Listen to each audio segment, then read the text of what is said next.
Bon, bah Cyril, salut. Salut Denis.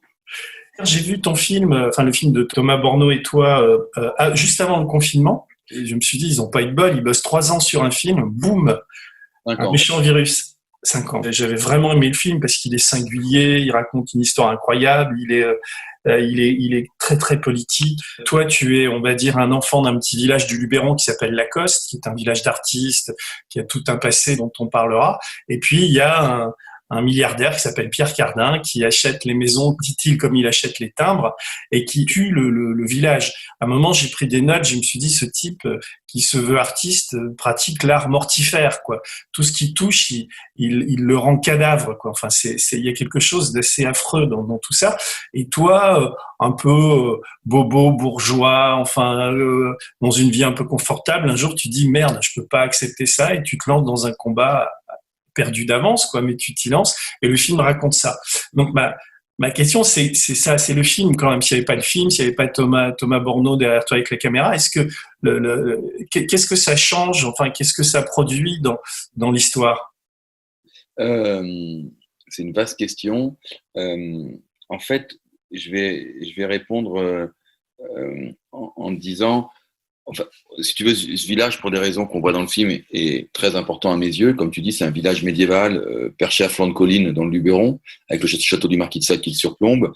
Et c'est un village qui a toujours été un peu en, en défaut par rapport aux autres, c'est-à-dire qu'il était vaudois quand les autres étaient catholiques, il a été communiste quand les autres à l'époque étaient républicains autour, il était un village d'artistes, il l'est toujours d'ailleurs, et il y a eu toujours dans ce petit village, il a été le lieu de pèlerinage des surréalistes, donc il a un patrimoine culturel et artistique très important, et il a toujours porté en lui un écosystème très différent, c'est-à-dire qu'il y avait des carriers de pierre qui fréquentaient des paysans, qui fréquentaient des artistes, qui fréquentaient des hippies, qui fréquentaient des notables, et tout cela crée un environnement assez bizarre et international, puisqu'il y avait une immigration artistique qui venait notamment du nord de l'Europe, qui est venue nous a peuplé cet endroit. On avait par exemple Gustave Sauvin, qui est un des plus grands poètes américains, ami d'Hemingway, ami de René Char.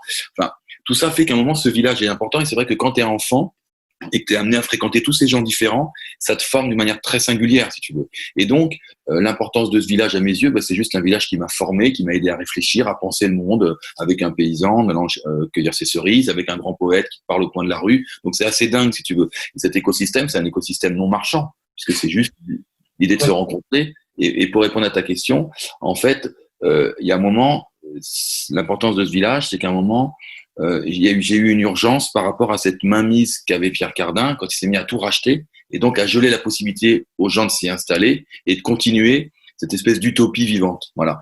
Et en fait, c'est vrai que tout seul, je voulais le faire, mais moi, je voulais pas, par exemple, être dans le film. Je lui demandais la question, est-ce que ça fait partie de l'histoire? Oui, et moi, j'ai juste appelé un réal pour lui dire, viens faire un sujet sur ce village, parce que tout le monde n'arrête pas de dire que Pierre Cardin sauve le village, mais je te jure que c'est faux. Mais j'ai besoin de quelqu'un, j'ai besoin d'un réal. Et Thomas est venu, il avait en tête autre chose, c'est-à-dire qu'il disait que ce qui était intéressant, c'était aussi de voir un engagement d'une personne comme moi qui suis pas à la base engagé. Si j'ai écrit un bouquin sur des trucs, mais bon, si tu veux, dans ma vraie vie, comme tu dis, c'est plus proche de la gauche bobo qu'autre chose. Tu vois, il faut être honnête. Et en fait, ce qui l'amusait, lui, c'est de voir un mec comme moi, pas du tout habitué au rudiment de l'engagement, se péter la gueule toutes les 5 minutes, quoi. Et se prendre mur sur mur et avancer. C'est ça qui peut te rapprocher, en fait, d'une grande partie des gens qui se retrouvent souvent démunis face à une espèce de bug par rapport à l'immensité de comment s'engager, que faire, tu vois. Et c'est un peu un film qui te pousse à l'action, en fait. Ce qui est intéressant d'ailleurs, c'est que le film devient l'instrument du combat aujourd'hui, puisqu'il ressort grâce à sa qualité, grâce au bouche à oreille, grâce au papier qu'il y a eu, grâce à peu de gens malheureusement l'ont vu, mais quand même tous les gens qui l'ont vu sont très enthousiastes. Et vous faites couverture du festival du film d'Angoulême, et il ressort en salle donc le 9 septembre. C'est pour ça que j'avais envie de faire cette émission. Vous avez un personnage qui est quand même extraordinaire, quoi. Le Pierre Cardin, on en voit peu des comme ça dans la vie, quoi. C'est la caricature de tout, quoi. C'est la caricature de l'artiste, c'est la caricature du vieillard qui vieillit mal. C'est quand il parle, c'est une énormité à la seconde. Et il est tellement bête et méchant, ça c'est moi qui le dis, hein, c'est pas toi, que c'est un personnage de cinéma extraordinaire. Donc ce qu'il faut dire, c'est que vous avez évidemment cherché à le voir, cherché à l'interviewer, etc. Vous n'y êtes pas parvenu, mais vous avez récupéré une archive que vous mettez au début du film, je crois que c'est France 3. Bon, c'est des petites gens, j'en ai connu, il y a d'autres brillants, intelligents, mais ils n'ont pas cette envergure internationale que je possède, ils n'ont pas le même niveau. Ils sont bien, très bien, ils sont tous intelligents, professionnellement et tout, mais je ne sais pas, ils sont peut-être restés en noyau ici, ils ne connaissent pas ce qui existe ailleurs. En réalité, ils ne sont pas grand-chose quand on les examine bien. Ils parlent d'eux, enfin moi j'habiterais le village, mais je deviendrais fou, quoi. J'irais mettre une bombe au château, je kidnapperais le mec, enfin tu vois, parce que ce qu'il dit est très violent quand même sur les gens, sur son regard sur le monde, quoi. Rien que ça aurait dû déclencher une je sais pas comment les gens ont réagi à ces propos-là. Tu veux, Denis, il faut comprendre que c'est très compliqué. C'est très compliqué parce que d'abord, alors il y a évidemment deux clans, tu imagineras bien, ce qu'on appelle dans le village les pro-cardins et les anti-cardins. Les pro-cardins étant soit ceux qui s'en foutent ou qui sont complètement dépassés par la notoriété du bonhomme et qui finalement sont pas habitués à réfléchir finalement sur le monde et le regard au monde et qui prennent ça, qui disent oui mais de toute façon c'est des arguments du type de toute façon il n'a pas volé son argent, il fait ce qu'il veut, s'il veut acheter 50 maisons, 10 boutiques et n'a rien à en faire, il a le droit, laissez-le tranquille ce vieil homme. Bon. Ça n'a pas tellement de fond. Après, il y a d'autres gens qui en fait ont vendu leur maison tout de suite très cher et qui finalement, à un moment, la reconnaissance du ventre. Alors après, au milieu, il y a les familles qui ont été déchirées. Parce qu'il y a des gens qui voulaient vendre, d'autres qui voulaient pas. Donc imagine bien un tel afflux d'argent, parce que c'est quand même, on est en millions d'euros sur un petit écosystème de 400 habitants. L'argent, faut un bazar pas possible. Et puis tu as ceux. Excuse-moi, je te coupe, mais est-ce que tu sais en valeur marchande ce qu'il a dépensé, enfin, parce qu'à un moment donné, tu as un garagiste ou tu as des gens comme ça qui disent mais c'était impossible, il achetait le double, le triple du prix du marché, quoi. Et lui il dit j'achète des maisons comme des timbres, donc on se dit c'est quoi une maison d'ailleurs, D'ailleurs, le village est absolument magnifique. À la fin, vous avez un plan de drone où on voit le village. C'est un des plus beaux villages du centre. Je connais un petit peu le Luberon, mais c'est magnifique, quoi. Et donc, c'est vrai mais une maison là-bas, ça doit valoir, je sais pas moi, 1 million d'euros, une maison de 200 mètres carrés. Et lui, il était capable de les payer 2 ou 3, quoi. C'est ça l'ordre d'idée. Sans aucun problème. Donc, imagine que cet afflux d'argent, effectivement, met le bazar. Et puis après, il y a ceux, comme on voit dans le film, qui ont dit au début, mais je vendrai jamais ma maison, je suis chez moi, de génération en génération. Et puis d'un coup, ils se retrouvent un peu entourés de maisons vides autour d'eux. Et puis ils sont forcés de vendre parce que déjà leurs biens perdent de la valeur, compte tenu du fait que tout est acheté autour. Et lui, il arrive et il propose 3 fois le prix. Donc évidemment, les gens vendent. Mais si tu veux, c'est ce que dit mon fils aussi dans le film, Grégoire, c'est qu'il dit, à un moment, mais papa, finalement, et il m'éclaire là-dessus, est-ce que c'est pas d'une violence absolue aussi d'arriver avec autant d'argent? Qu'est-ce que ça veut dire? Je veux dire, de ta manière aussi de ton rapport à l'autre, c'est ce que ça veut dire d'arriver avec tant de fric. Donc, si tu veux, en fait, pour te répondre, il y a plein de gens qui pensent différemment dans ce village. Et il n'y a pas une unité. Et au début, il y a eu des gens qui se sont soulevés, mais qui, si tu veux, moi, je suis arrivé 15 ans après, c'est-à-dire qu'il est arrivé 15 ans avant. Moi, je suis arrivé 15 ans après, donc il y a 5 ans, en ressortant les caméras. Et c'est comme si on avait, avec Thomas, c'est comme si on avait réouvert une plaie. Donc les gens ont dit, ah non, il va pas revenir avec ses caméras. Tu vois, les gens avaient pas envie qu'on remette ça sur le tapis. Mais c'est vrai que du coup, du coup, il y a pas de. Alors par contre, ce qui est intéressant dans la question, c'est comment les gens réagissent. C'est surtout en fait, il reste néanmoins aujourd'hui une bienveillance absolue dans ce village. C'est-à-dire que il y a des gens qui peuvent pas me blairer parce qu'ils pensent que je suis un parigo, qui ouvre ma gueule et compagnie. Bon. Les Parisiens, l'OM, PSG, ça reste ancré dans les têtes quand même là-bas. Mais d'un autre côté, je discute tout le temps avec eux. J'ai pas eu, à part un soir qui m'a bourré, qui m'a dit, Parigo de merde. Bon, il y en a un bourré une fois et depuis on se serre la main, tu vois. Donc il y a pas de, ça va pas jusqu'aux mains, comme ça a pu être le cas au début où les mecs en sont venus aux mains. Il en a racheté à peu près 50 des maisons.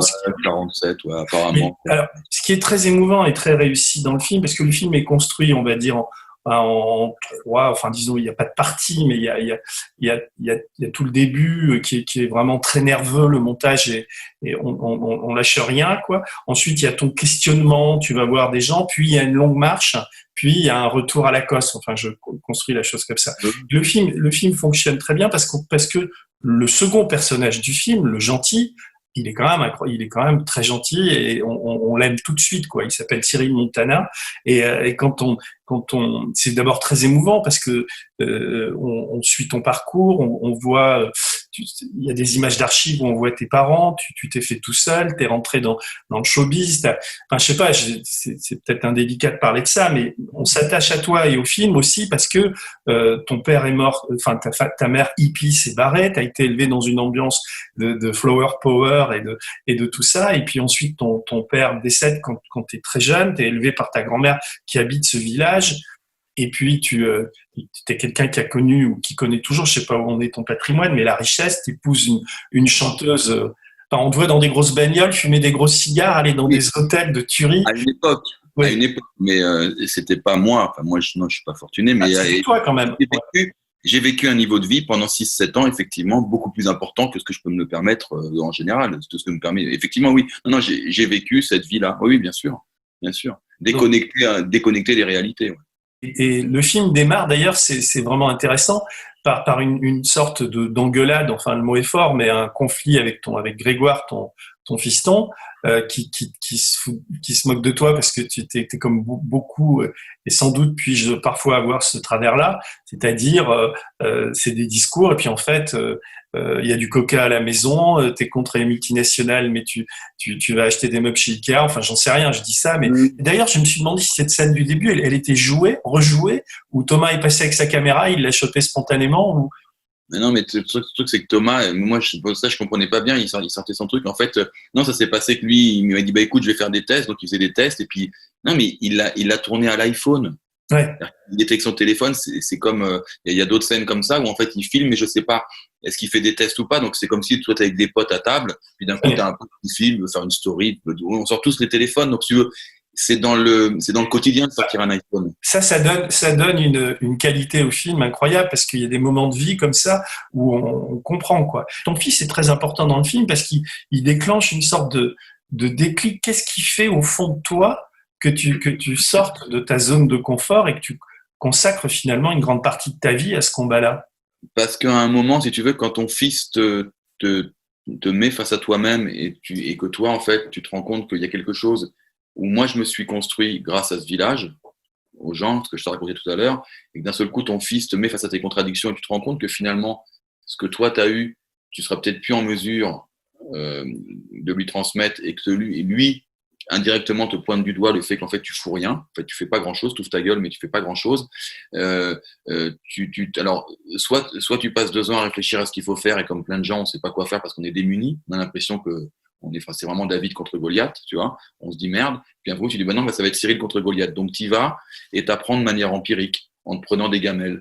Et voilà. Et en fait, c'était, mais il y avait une espèce d'urgence. Je sais, franchement, cet engagement, je pourrais pas t'en parler parce que, je pourrais pas le définir.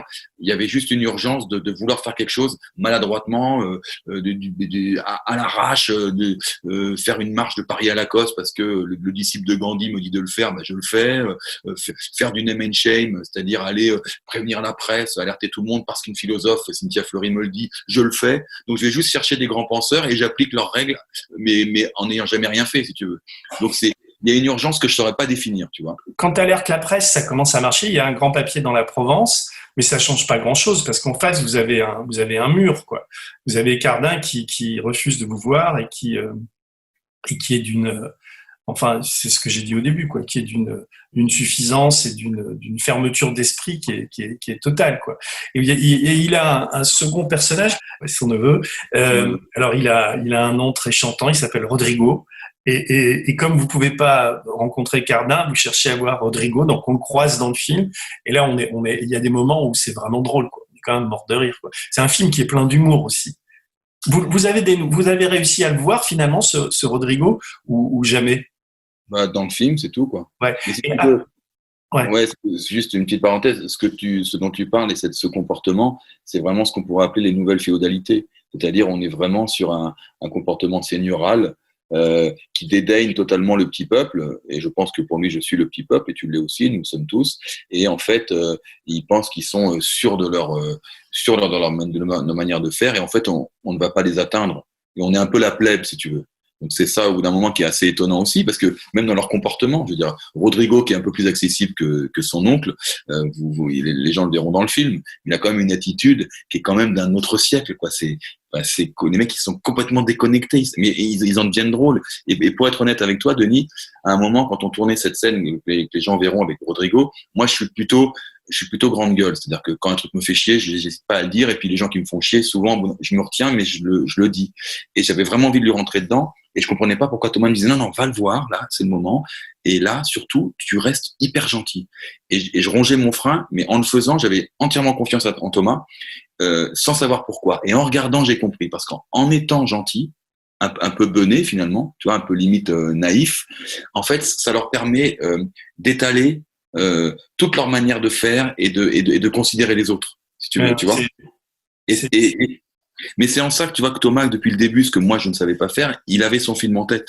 Il savait très bien où il fallait aller et comment en fait laisser la place à chacun de s'exprimer, tu vois. Et c'est vachement important parce que là, comme tu dis, Pierre Cardin et Rodrigo, on voit moins Pierre Cardin à travers des archives, mais Rodrigo on le voit. Je sais pas ce que t'en penses, mais c'est quand même une manière d'agir avec les autres qui est quand même délirante. Ils sont sur un satellite ces gens-là, quoi.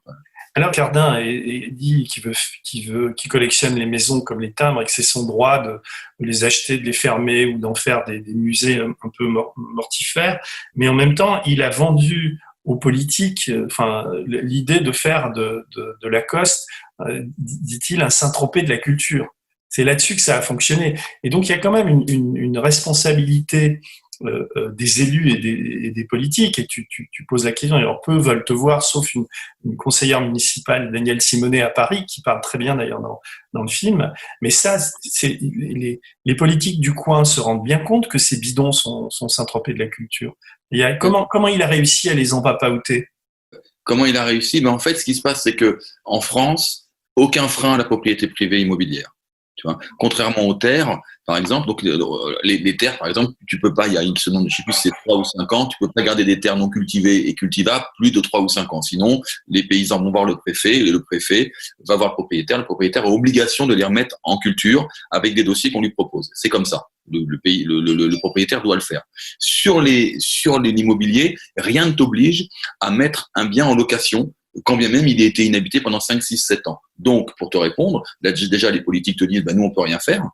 Non, on peut pas. Qu'est-ce que vous voulez qu'on fasse? Le mec, il a acheté ses 47 baraques, il les laisse vides. On n'a aucun levier. Alors, on dit, il pourrait préempter, par exemple, les politiques du coin.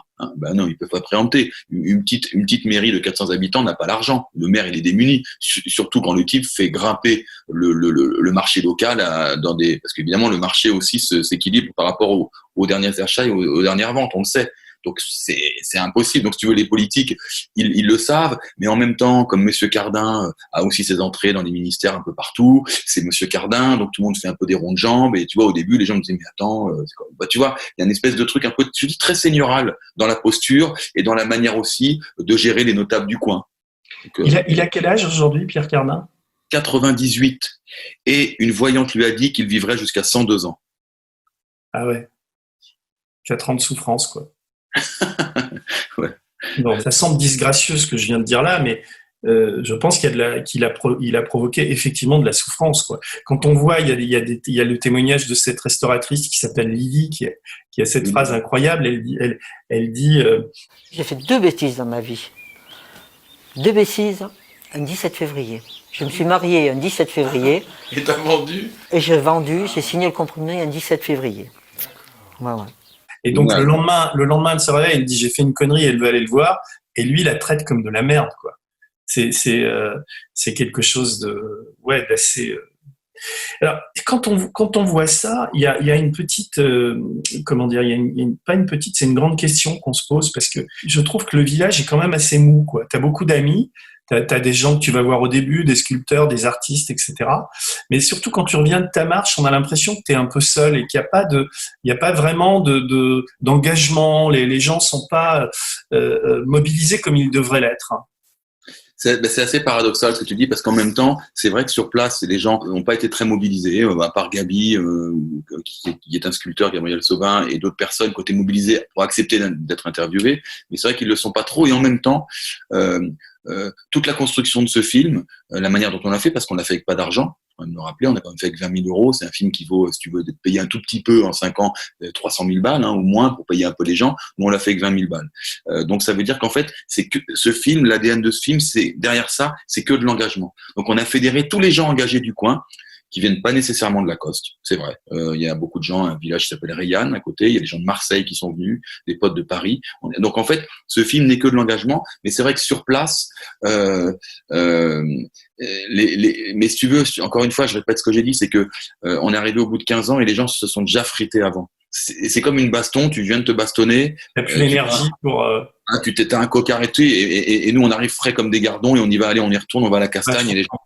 C'est ça, tu vois, il y avait vraiment. Mais qu'est-ce que ça va donner ou qu'est-ce que ça donne? Est-ce qu'il y a déjà des effets puisque le film est sorti? J'imagine que les gens du village l'ont vu, certains.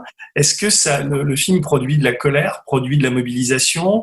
Comment il est perçu par les gens qui l'ont vu? Alors, pour les gens qui l'ont vu quand on l'a sorti là sur la plateforme pendant le Covid de la 25e heure, tu sais, pour soutenir les indépendantes, on l'a sorti comme ça, donc les gens ont pu le voir un peu. On avait fait une avant-première acte, on a eu le temps juste avant le Covid. Et si tu veux, les mecs ont demandé parce qu'ils pensaient vraiment qu'on allait faire un film à charge. Moi, je dis pas un seul mot mauvais contre Cardin. Il se plombe tout seul par les archives qu'on a, ce dont tu parlais, quand il se met à parler des villageois et sa manière de concevoir les choses et les autres.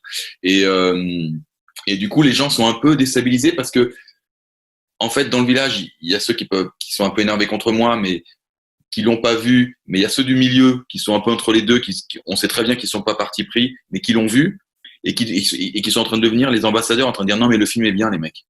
C'est pas du tout le mec, c'est pas du tout ce que vous pensez. Au contraire, en plus, on rend hommage au village. On rend hommage aux gens qui étaient là, aux gens qui y sont encore. Donc en fait, c'est plutôt un hommage à ce village-là. Et donc ils se rendent bien compte que c'est pas, on l'attaque pas de face. Donc voilà. Donc du coup, non. Donc c'est très, les gens sont moins virulents. Ils avaient plus peur quand on tournait, quand on arrive avec les caméras, parce qu'ils savaient pas, parce que tu sais, ils maîtrisent pas, donc ils savent pas ce qu'on va dire. Et ils se disent putain, le mec il nous prend en otage. Il vient, il nous filme, mais qu'est-ce qu'il va dire sur nous? Et les gens avaient beaucoup peur de ça. Et en fait, ils voient bien qu'on est d'abord très respectueux. C'est vachement important parce qu'on adore ce village. Et puis Thomas, qui est avec moi depuis 5 ans, c'est pareil. Tu vois, le mec, ça fait 5 ans qu'il vient là-bas. Il a passé 1 an au début à venir avec moi, à ne pas sortir les caméras. Et moi, je devenais dingue. Je dis, mais mec, on fait un doc ou non, mais c'est vrai, on passe notre temps à bouffer et à faire la fête. Mais en fait, il observait les gens et surtout, il les a apprivoisés. C'est-à-dire que il serait pointé avec les caméras tout de suite, c'était tout fermé. Mais il a mis 1 an. Et puis au bout d'1 an, les gens, du coup, quand Thomas sort les caméras, c'est Thomas qui sort une caméra. C'est pas un mec qu'ils connaissent pas. Et du coup, c'est vrai qu'on a eu des choses très intimes de la part des villageois qu'on n'aurait pas eu autrement. C'est-à-dire que voilà. Donc. Non, mais c'est sûr, il y a une intelligence dans la construction, dans l'émotion, dans la manière dont on montre l'émotion avec beaucoup de pudeur. Et puis on sent que le film, il y a du lourd derrière, quoi. C'est pas n'importe quoi, parce que c'est souvent les films qui ont l'air simples. C'est parce qu'il y a une fluidité dans le film, on s'ennuie jamais. Des fois, on marche avec toi, il y a même des moments d'ennui, mais qui sont intéressants. Tu parlais de la production, comment vous vous êtes démerdé? C'est-à-dire qu'au début, vous avez tourné à l'arrache, sans être payé et tout, puis après, vous êtes allé voir des producteurs. Enfin, comment ça s'est passé? Ah non, mais c'est pas au début pas payé. On n'a jamais été payé, Denis. On n'a jamais été payé. Je veux dire, on a fait ce film au début. On est passé par une boîte de prod, avec qui je me suis un peu frité, pas frité, mais bon, bref. Après une autre avec qui on est resté, mais qui avait plus le temps de s'occuper de nous à la fin. Et puis ensuite, on est partis juste tous les deux. Donc, je te dis, 20 000 euros, c'est vraiment rien. Ça permet juste de payer les billets de train et puis les pâtes et une bière pour. Mais les 20 000, c'était quoi? C'était 20 000 du CNC? Non, c'était un Kiss Kiss Bank Bank. Ah avec oui. que des potes. Et ensuite, en fait, on a eu du bol, c'est que par un pote, on a pu rencontrer Yannick Kergoat, qui est le réal des nouveaux chiens autres. Voilà. Bon, et puis d'autres choses. C'est un super monteur et qui a bossé avec Costa Gavras, pour les gens qui ne connaissent pas, et avec d'autres. Attends, si je dois être honnête, on est en train de réaliser ensemble La Très Grande Évasion, donc puis c'est un vraiment bon copain, quoi. Donc voilà. Donc et il sauve un peu le film, lui aussi. Enfin, il sauve. Enfin, c'est-à-dire que il réussit. C'est le 3e larron de l'histoire qui réussit à débloquer un peu la situation et à vous aider. Il y en a 4 des larrons.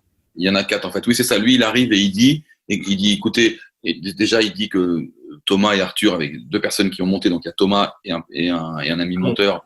Il a dit déjà votre structure est bien. Par contre, évidemment, il a du métier, donc il y a plein de trucs à régler. Donc il a fait tous les réglages. Il nous a dit moi je vous emmène au cinéma. Voilà. Donc, si tu veux, c'est quand même un film qui n'a aucune aide, donc ça veut dire que c'est moins facile d'aller au cinéma et de trouver des distributeurs. Or, encore une fois, lui, il s'est engagé, il a mis de l'argent, il fallait payer les archives, donc ça coûtait, il y a à peu près, il a dû mettre 15 000, 20 000 euros à peu près de sa poche. Donc ça, c'est encore, tu vois, on rencontre encore des gens engagés dans l'histoire. Et ensuite, il est allé voir chez HR, qui est une distributrice, et qui, pareil, s'est engagé, alors que sur un film comme le nôtre, je te dis, normalement, tu sais, il y a tout un système de redistribution en France, pour ceux qui connaissent pas, mais tu as un système où, en fait, il te faut un accord du CNC, un agrément du CNC pour toucher plus d'argent sur les billets. Et ça devient à peu près rentable pour les petits films comme nous.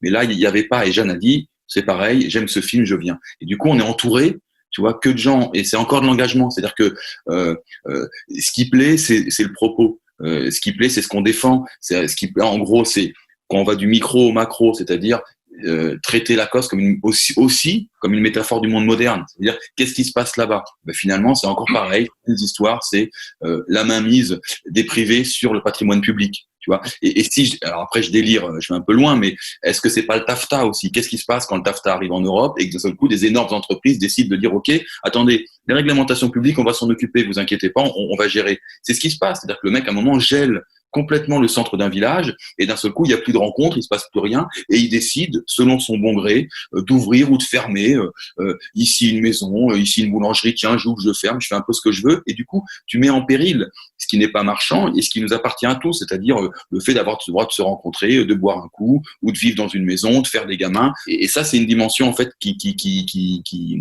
est dans le film aussi, quoi. À la fin du film, c'est assez futé d'ailleurs, vous organisez une fête un peu utopique où vous faites comme si vous inaugurez une rue avec les commerces qui réouvrent, etc. Vous faites des décors bidons, quoi. Et d'ailleurs, on met un petit peu de temps à comprendre, puis après on se dit ouais, c'est très ironique, quoi. Et toi, tu fais un discours politique, tout ça.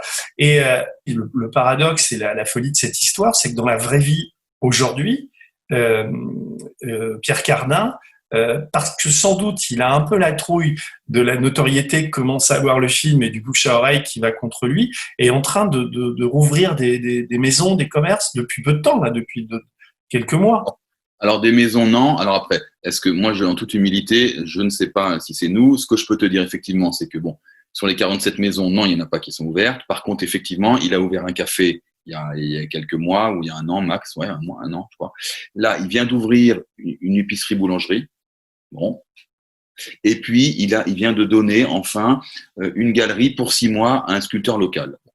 Ça reste 3 lieux sur une cinquantaine. Hein. Mais, alors, en même temps, j'ai envie de dire, ouais, c'est chouette. Surtout que c'est drôle parce qu'effectivement, les emplacements où il les met sont certains qui sont dans le faux village quand en fait on a fait venir 80 figurants, des potes et tout, et on a refait un village comme on aurait voulu qu'il soit en le félicitant à la fin. Et c'est vrai que l'endroit où il y a le sculpteur, c'est l'endroit où on a fait la résidence d'artiste. La boulangerie est à l'endroit où on a mis une boulangerie, donc c'est drôle, qui était l'ancienne boulangerie d'ailleurs. Mais bon, je te dis, c'est très encourageant.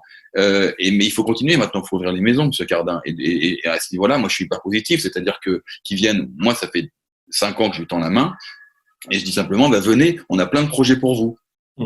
Mais peut-être que la bonne nouvelle, enfin, je ne sais pas si on peut croire en la nature humaine, mais c'est que par Rodrigo ou par des amis à lui, vous allez renouer un contact et que ensemble, il pourrait y avoir une issue positive à l'histoire, quoi. Est-ce que ça te semble envisageable, ça?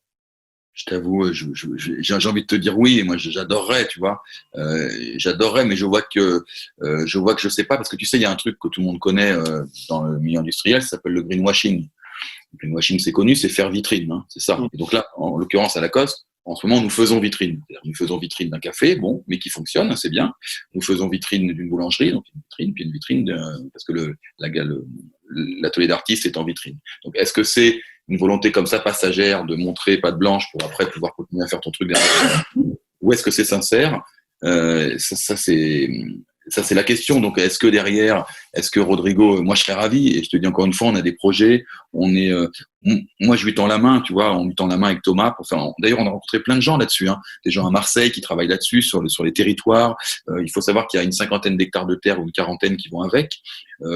Et donc t'as un triumvirat très intéressant auquel on a réfléchi, c'est-à-dire que tu as des terres, tu as des habitations et tu as des boutiques.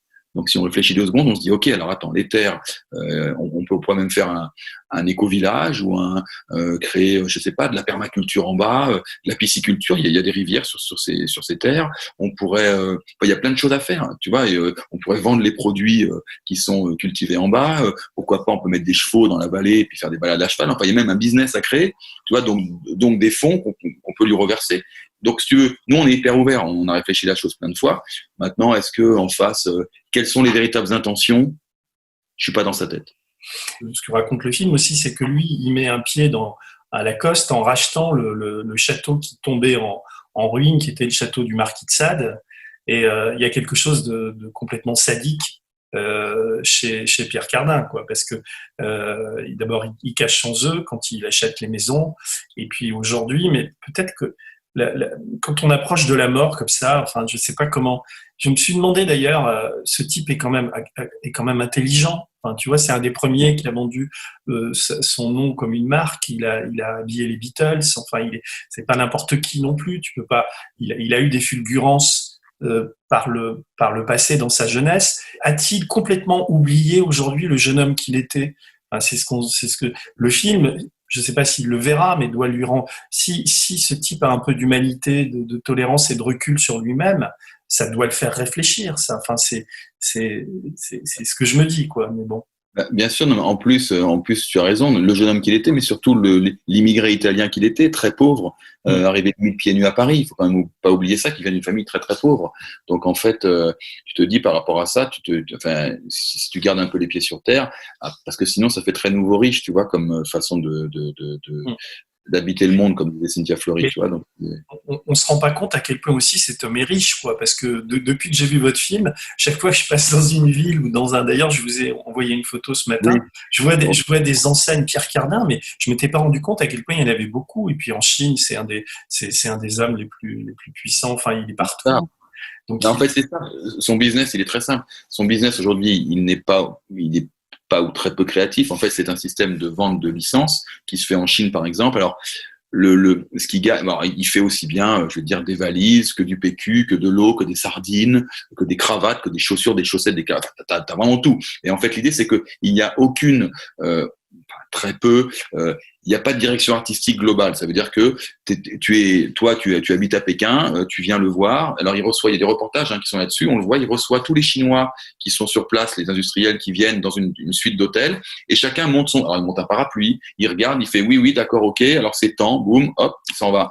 L'autre, il arrive avec une valise, alors on voit M. Percadin qui se lève, il fait le tour de la truc, il regarde si ça roule bien, il dit ok, c'est temps. Et en fait, alors, j'ai jamais réussi à savoir à l'année. Je dirais qu'il gagne à l'année entre 15 et 60 millions d'euros chaque année en licence.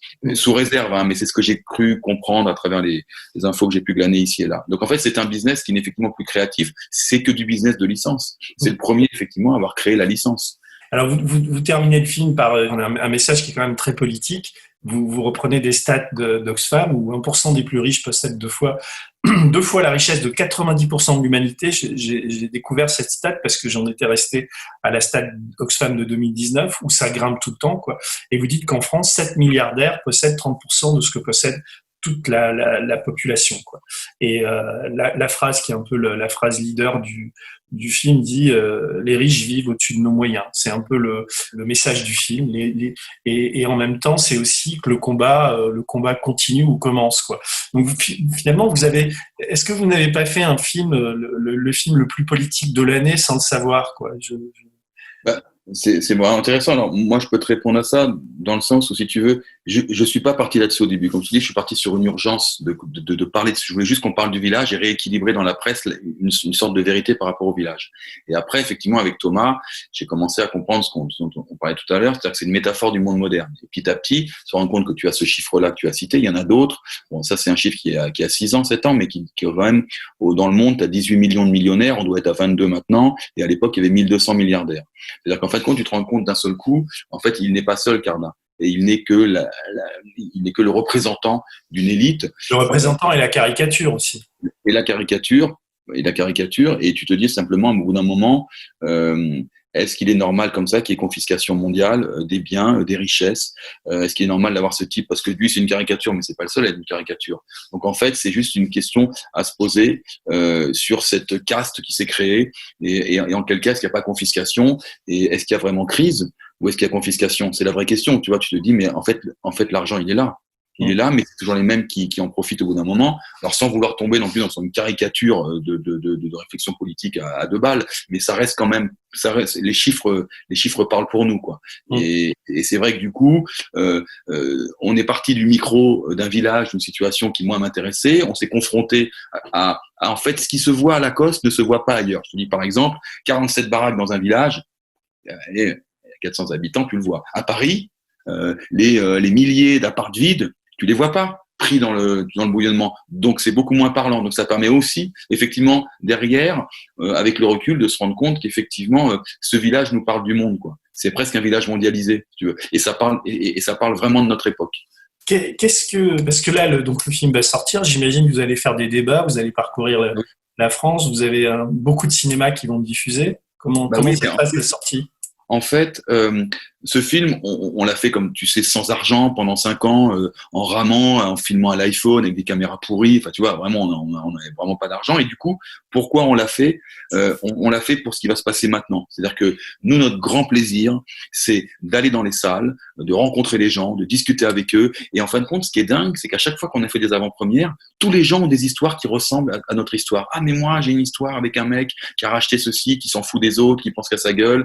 Et en fait, du coup, cet échange, en fait, ce film n'est pas un film en soi, c'est juste un film que tu regardes, tu rentres chez toi, tu réfléchis. Non, c'est un film pour parler ensemble, pour échanger, pour réfléchir et en fait pour prendre conscience ensemble des valeurs qui sont aujourd'hui en jeu dans ce film et dans la vie de tous les jours. Et en fait, comment on fait pour défendre ces valeurs? Bon, merci beaucoup. Je souhaite longue et belle vie à ce film et j'espère que vous allez gagner un petit peu d'argent, au moins pour vous rembourser de ces 5 années, quoi. Salut. Cyril, Merci à tous. embrasse Thomas. Ouais, ciao.